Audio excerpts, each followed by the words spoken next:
বড় সাফল্য বালুরঘাট থানার। রবিবার রাতে ডাকাতির উদ্দেশ্যে জড়ো হওয়া 12 জন দুষ্কৃতীকে আটক করল বালুরঘাট থানার পুলিশ। জানা গেছে এই 12 জন দুষ্কৃতীদের মধ্যে 5 জন বাংলাদেশি এবং 7 জন ভারতীয় রয়েছে। তারা রবিবার রাতে বালুরঘাট ল কলেজ এলাকায় একটি গাড়ি নিয়ে জড়ো হলে গোপন সূত্রে খবর পেয়ে বালুরঘাট থানার পুলিশ গিয়ে তাদের গাড়ি সমেত আটক করে। ধৃতদের মধ্যে গাড়ির চালকও রয়েছে।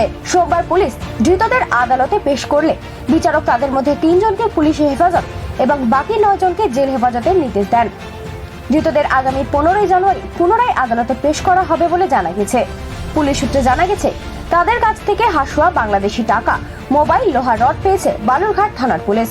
বালুরঘাট থানার পুলিশ 12 জন আসামিকে গ্রেপ্তার করে কোর্টে ফরওয়ার্ড করেছিল। তার মধ্যে একজন বাংলাদেশি আছে, আর বাংলাদেশিকে ভারতবর্ষ প্রবেশ করতে সাহায্য করার জন্য আরও 2 জন আছে। মোট 12 জন আসামি কোর্টে ফরওয়ার্ড হয়েছিল এবং এরা ডাকাতি করার উদ্দেশ্যে জড়ো হয়েছিল বলে প্রাথমিকভাবে পুলিশের কাছে খবর আসে এবং সেই খবরের ভিত্তিতে এদেরকে অ্যারেস্ট করে পুলিশ ফরওয়ার্ড করেছে। 3 জনকে পুলিশ কাস্টাডি প্রেয়ার করা হয়েছিল, রানেট কোর্ট সেটা অ্যালাউ করেছে এবং আগামী 15 তারিখ তাদেরকে আবার রিমান্ড ব্যাক করা হবে। দক্ষিণ দিনাজপুর থেকে হিটলার ভৌমিকের রিপোর্ট, দৈনন্দিন।